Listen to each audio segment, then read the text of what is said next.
1400 বছর আগে মহানবী হযরত মুহাম্মদ সাল্লাল্লাহু আলাইহি সাল্লামের ঘরের ভেতরটা কেমন ছিল একবার দেখুন।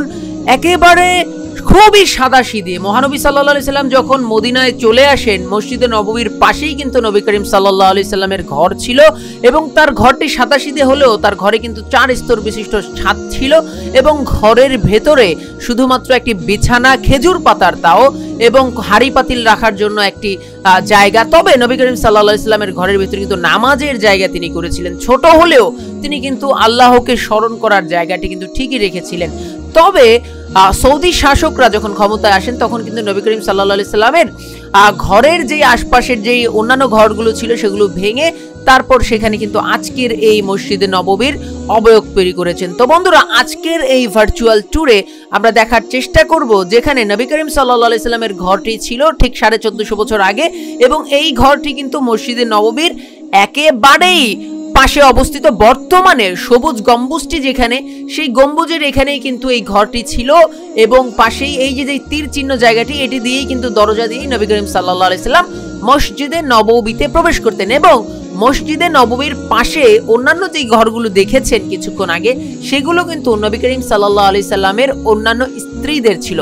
মূলত এই যে দরজাটি অর্থাৎ ছোট্ট একটি দরজা ছিল, মহানবী সাল্লাল্লাহু আলাইহি সাল্লামের ঘরের আকৃতি আপনাদেরকে বলে রাখি, মাত্র 10x10 ফুটের মতো একটা ঘরের ভেতরে তিনি থাকতেন এবং সেই ঘরের ছাদটা ছিল খেজুর পাতার ডাল দিয়ে এবং এর ভেতরে যে বিছানাটি ছিল সেটি চটের মতো মোটা খেজুর পাতার আসন।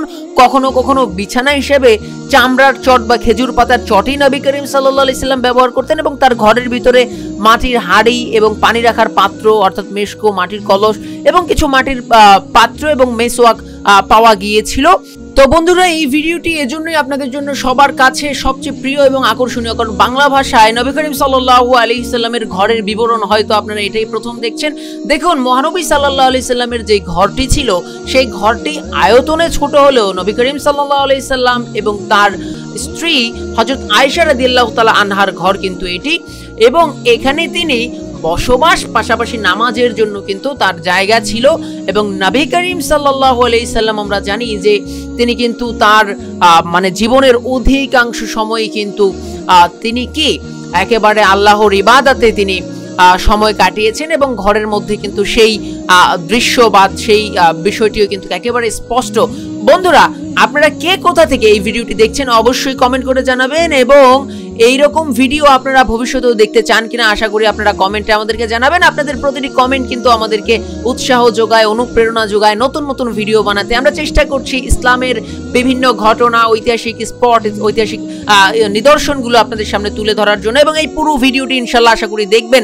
যে দেখুন, নবী করিম সাল্লাল্লাহু আলাইহি সাল্লাম অত্যন্ত ছোট একটি ঘরে বসবাস করলেও তার কিন্তু 4 স্তর বিশিষ্ট ছাদ ছিল। নবী করিম সাল্লাল্লাহু আলাইহি সাল্লাম যখন ইন্তেকাল করেন, ওফাত হয়ে যায়, তখন কিন্তু এই ঘরটি বন্ধ করে দেয়া হয় এবং এখানেই নবী করিম সাল্লাল্লাহু আলাইহি সাল্লামের রওজা তৈরি হয় এবং মসজিদে নববীর পাশেই কিন্তু তার রওজাটি। বর্তমানে যেখানে সবুজ গম্বুজ, এই গম্বুজটি কিভাবে পর্যায়ক্রমে হলো দেখুন। যখন নবী করিম সাল্লাল্লাহু আলাইহি সাল্লামের ওফাত হয় এবং খোলাফায়ে রাশিদিনের যুগ চলে যায়, তখন কিন্তু বিভিন্ন শাসকরা এই সৌদি আরবের এই অর্থাৎ মদিনা তারা শাসন ভার যখন নেয়, তখন নবী করিম সাল্লাল্লাহু আলাইহি সাল্লামের রওজার আশপাশের যেই অন্যান্য ঘরগুলো ছিল যেখানে নবী করিম সাল্লাল্লাহু আলাইহি সাল্লামের স্ত্রীরা বসবাস করতেন, সেই ঘরগুলো কিন্তু একেবারে গুড়িয়ে দেওয়া হয়েছে এবং সেখানে পুরো জায়গাটিকে পরবর্তীতে মসজিদে নববীর ভেতরে নিয়ে যাওয়া হয় এবং বর্তমানে যেখানে হচ্ছে মানুষজনেরা নামাজ আদায় করেন এবং বর্তমানে পরবর্তীতে সেটিকে কিন্তু দেখুন একেবারে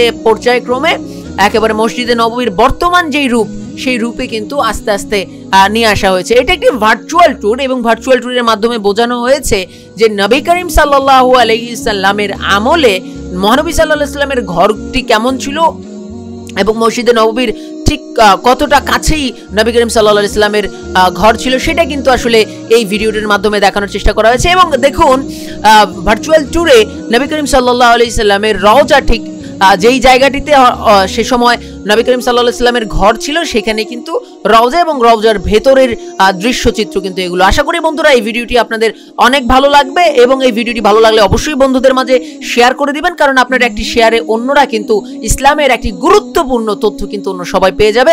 সেই প্রত্যাশায় ভিডিওটি এখানে শেষ করছি। আল্লাহ হাফেজ, আসসালামু আলাইকুম ওয়া রাহমাতুল্লাহি ওয়া বারাকাতুহু।